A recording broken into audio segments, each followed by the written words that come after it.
Hello guys, welcome back to another video. तो guys, NIIT की financial year 2023 की second quarter की result out हो चुकी है। तो गाइस, इस वीडियो में हम लोग यही देखेंगे कि कंपनी ने सितंबर 2022 की क्वार्टर में कैसी परफॉर्म की है, क्या क्या पॉइंट्स इंप्रूव हुई है एंड कहाँ कहाँ पे कंपनी ने डिटोरिएट की है, और कंपनी की फंडामेंटल्स भी चेक करेंगे और समझेंगे कि क्या ये कंपनी पैसे लगाने लायक है या नहीं। एंड उसके साथ साथ हम लोग कंपनी की टेक्निकल्स के बारे में भी डिस्कस करेंगे। तो गाइस, बिना टाइम वेस्ट किए कंपनी की फंडामेंटल एनालिसिस करते हुए वीडियो को शुरू करते हैं। तो गाइज, अगर इस कंपनी की बिजनेस के बारे में डिस्कस करें तो this company is a leading skills and talent development corporation that is building a man power pool for global industry requirements.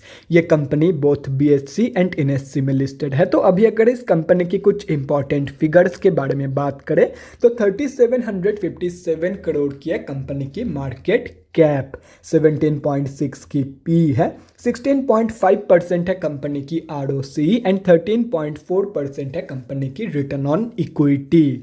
Last 6 months के रिटर्न नेगेटिव में जा चुकी है, नेगेटिव बाई 52.2%। एंड लास्ट 3 साल की सेल्स ग्रोथ अप्रॉक्सीमेटली 17% के आसपास निकल के आ रही है, जो कि 3 साल की कंपेरिजन में बहुत ही बढ़िया है। कंपनी अभी अपनी बुक वैल्यू से बहुत ही ज़्यादा ऊपर ट्रेड कर रही है। डिविडेंड यील्ड 1.08% है एंड फेस वैल्यू 2 रुपये की है। तो अभी अगर इस कंपनी की सितंबर क्वार्टरली की रिजल्ट के बारे में डिस्कस करें तो सितंबर 2022 की क्वार्टर की अनऑडिटेड स्टैंडअलोन फाइनेंशियल रिजल्ट आप लोगों के सामने है। एंड यहाँ पे जितने भी सारे फिगर्स दिया हुआ है वो सब मिलियंस पे दिया हुआ है, लेकिन डोंट वरी अबाउट इट, क्योंकि मैं हर एक फिगर्स को क्रोर्स में कन्वर्ट करने के बाद ही आप लोगों को बताऊंगा, ताकि आप लोगों को भी समझने में आसानी हो। तो गाइज, सबसे पहले हम लोग कंपनी की इनकम चेक करते हैं। तो सितंबर 2022 की क्वार्टर में कंपनी ने अप्रॉक्सीमेटली 160 करोड़ की इनकम जनरेट किया है। और अगर ये जून 2022 की क्वार्टर एंड सितंबर 2021 की क्वार्टर से कंपेयर किया जाए तो जून 2022 की क्वार्टर में कंपनी ने अप्रॉक्सीमेटली 153 करोड़ की इनकम जनरेट किया था एंड सितंबर 2021 की क्वार्टर में अप्रॉक्सीमेटली 166 करोड़ की इनकम। तो ईयर ऑन ईयर बेसिस पे तो कंपनी की जो इनकम ग्रोथ है वो नेगेटिव में जा चुकी है, लेकिन क्वार्टर ऑन क्वार्टर बेसिस पे कंपनी ने एक बहुत ही बढ़िया इनकम ग्रोथ दिखाई है इन सितंबर 2022 की क्वार्टर। तो अभी अगर इस कंपनी की नेट प्रॉफिट मतलब प्रॉफिट आफ्टर टैक्स के बारे में डिस्कस करें तो सितंबर 2022 की क्वार्टर में कंपनी ने अप्रॉक्सीमेटली 18 करोड़ की प्रॉफिट पोस्ट किया है। जून 2022 के क्वार्टर में कंपनी ने अप्रॉक्सीमेटली 8 करोड़ की प्रॉफिट पोस्ट किया था एंड सितंबर 2021 की क्वार्टर में अप्रॉक्सीमेटली 51 करोड़ की प्रॉफिट। तो कंपनी की इनकम ग्रोथ की तरह कंपनी की जो प्रॉफिट ग्रोथ है वो भी ईयर ऑन ईयर बेसिस पे नेगेटिव में जा चुकी है and quarter on quarter basis पे एक बहुत ही ज़बरदस्त ग्रोथ यहाँ पे भी कंपनी ने दिखाई है इन सितंबर 2022 की क्वार्टर। तो अभी अगर इस कंपनी की प्रॉफिट मार्जिन के बारे में डिस्कस करें तो देखो गाइस, सितंबर 2021 की क्वार्टर में कंपनी ने ज़्यादा इनकम जनरेट किया था कंपेयर टू सितंबर 2022 की क्वार्टर, लेकिन उसके बावजूद कंपनी की जो एक्सपेंसेस निकल के आई है सितंबर 2022 की क्वार्टर की ज़्यादा निकल के आई है कंपेयर टू सितंबर 2021 की क्वार्टर। मतलब कंपनी की इनकम एंड प्रॉफिट ग्रोथ की तरह ही कंपनी की जो प्रॉफिट मार्जिन ग्रोथ है वो भी नेगेटिव में है इन ईयर ऑन ईयर बेसिस। और अगर क्वार्टर ऑन क्वार्टर बेसिस पे देखा जाए तो जून 2022 की क्वार्टर में कंपनी ने कम इनकम जनरेट किया था कंपेयर टू सितंबर 2022 की क्वार्टर एंड उसके बावजूद कंपनी की जो एक्सपेंसेस थी जून क्वार्टर की वो ज़्यादा थी कंपेयर टू सितंबर 2022 की क्वार्टर। मतलब क्वार्टर ऑन क्वार्टर बेसिस की कंपनी की इनकम एंड प्रॉफिट ग्रोथ की तरह ही कंपनी की जो प्रॉफिट मार्जिन है वो भी इंप्रूव हुई है। और रही बात कंपनी की ईपीएस की मतलब अर्निंग्स पर शेयर की, तो जो कंपनी की ईपीएस की ग्रोथ है वो भी कंपनी की profit income and profit margin growth की तरह ईयर ऑन ईयर बेसिस पे नेगेटिव में जा चुकी है and quarter on quarter basis पे पॉजिटिव में है। तो अगर ओवरऑल देखा जाए तो ईयर ऑन ईयर बेसिस की जो एंटायर ग्रोथ है वो नेगेटिव में है and quarter on quarter basis की जो एंटायर ग्रोथ है वो पॉजिटिव में है, लेकिन end of the day year on year basis की जो कंपेरिजन है उसको ही ज़्यादा प्रायोरिटी दिया जाता है। तो end of the day company की जो सितंबर क्वार्टरली की रिजल्ट है वो slightly on the weaker side पे ही निकल के आ रही है। तो गाइस, अभी अगर इस कंपनी की बैलेंस शीट की हेल्थ के बारे में डिस्कस करें तो हाफ ईयरली बेसिस पे कंपनी की रिजर्व के साथ साथ डेट भी इंक्रीज हुई है, लेकिन अगर देखा जाए तो रिजर्व बहुत ही ज़्यादा इंक्रीज हुई है कंपेयर टू कंपनी की डेट, मतलब बैलेंस शीट की हेल्थ इंप्रूव हुई है on half yearly basis. And अगर ओवरऑल भी देखा जाए तो डेट की कंपेरिजन में 50 गुना से भी ज़्यादा की पॉजिटिव रिजर्व मौजूद है कंपनी के पास। तो ओवरऑल जो बैलेंस शीट की हेल्थ है वो तो बहुत ही ज़बरदस्त है ही है। एंड उसके साथ साथ ये एक ऑलमोस्ट डेट फ्री कंपनी भी है। तो अभी अगर इस कंपनी की कैश फ्लोज के बारे में डिस्कस करें तो कैश फ्लोज की जो कंडीशन है वो भी इंप्रूव हुई है इन फाइनेंशियल ईयर 2022।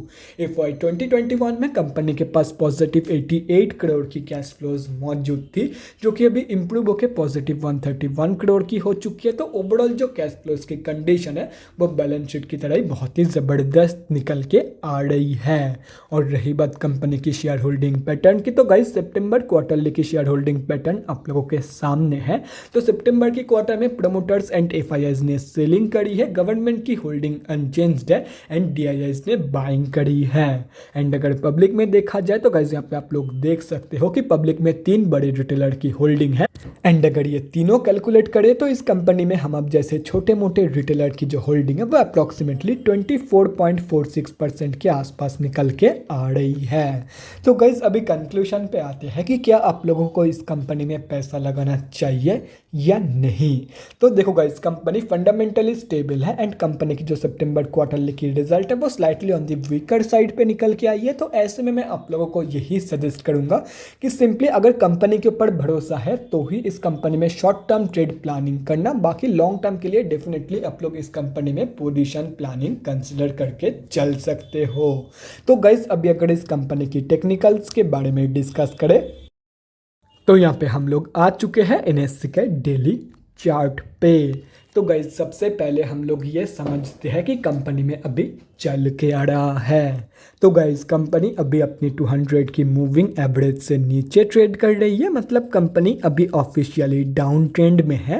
एंड अगर देखा जाए तो अभी ये कंपनी अपनी 280 रुपये की सपोर्ट बेस के आसपास आके कंसोलिडेट कर रही है। तो गाइस अभी अगर इस कंपनी में फ्रेश एंट्रीज के बारे में बात करें तो सबसे पहले मैं स्विंग ट्रेडर्स के बारे में डिस्कस करता हूँ। तो guys simply wait for the breakout of this imaginary rectangle pattern. Company यहाँ पे एक रेक्टेंगल पैटर्न की फॉर्मेशन कर रही है, तो simply wait for the breakout of this pattern. अगर ऊपर की तरफ ब्रेकआउट हो जाती है तो आप लोग 343 रुपीज़ के टारगेट के लिए एक बहुत ही बढ़िया स्विंग ट्रेड प्लान कर सकते हो। एंड वहीं पे अगर नीचे की तरफ ब्रेकआउट हो जाती है तो आप लोग अप्रॉक्सीमेटली 208 से 210 रुपये तक की फॉल एक्सपेक्ट कर सकते हो फ्रॉम दिस कंपनी। एंड जब कंपनी ऐसे रिवर्सल शो करेगी तब रिवर्सल के कंफर्मेशन के बाद आप लोग स्विंग ट्रेड प्लान कर सकते हो for the target of 280 rupees. अभी अगर शॉर्ट टर्म ट्रेडर्स के बारे में डिस्कस करें तो देखो गाइस जब तक ये कंपनी अपनी 200 की मूविंग एवरेज के नीचे ट्रेड करेगी तब तक आप लोगों को इस कंपनी में कोई भी फ्रेश एंट्री प्लान नहीं करनी है फॉर शॉर्ट टर्म। एक बार इस कंपनी को सक्सेसफुली डेली बेसिस पे अपनी 200 की मूविंग एवरेज के ऊपर क्लोजिंग करने दो, उसके बाद ही इस कंपनी में फ्रेश एंट्री प्लान करना फॉर शॉर्ट टर्म। और रही बात लॉन्ग टर्म इन्वेस्टर्स की, तो देखो गाइस अगर आप लोग लॉन्ग टर्म के लिए किसी भी कंपनी में पैसा लगाते हो तो उसका मतलब साफ है कि आप लोगों का भरोसा उस कंपनी के ऊपर है कि ये कंपनी आप लोगों को लॉन्ग टर्म में बहुत ही बढ़िया, मतलब 5 से 10 साल बाद आप लोगों को बहुत ही बढ़िया रिटर्न देके जाएगी। तो ऐसे में ये कंपनी आप लोगों को, ऐसे में वो कंपनी आप लोगों को जितना सस्ते में मिल जाए, जितना नीचे की प्राइस पॉइंट पे उस कंपनी में आप लोगों को एंट्री मिल जाए, उतना ही आप लोगों के लिए एंड आप लोगों के फ्यूचर रिटर्न के लिए बढ़िया है। तो अगर ये कंपनी आप लोगों को अप्रॉक्सीमेटली 208-210 रुपये के आसपास मिल जाती है तो बहुत ही बढ़िया है। बाकी अगर आप लोग एक स्ट्रेस फ्री एंट्री चाहते हो तो करंट मार्केट प्राइस के आसपास भी एंट्री प्लानिंग कर सकते हो फॉर लॉन्ग टर्म। ये भी एक सपोर्ट बेस ही है इस कंपनी की। तो गाइस बाकी के इंपॉर्टेंट लेवल्स आप लोगों के सामने हैं, तो अगर आप लोग चाहते हो तो स्क्रीनशॉट लेके रख सकते हो, कहीं पे नोट डाउन करना चाहते हो तो वो भी आप लोग कर सकते हो। तो guys that's it for this video, अगले वीडियो में मिलते हैं गाइस। Thanks for watching.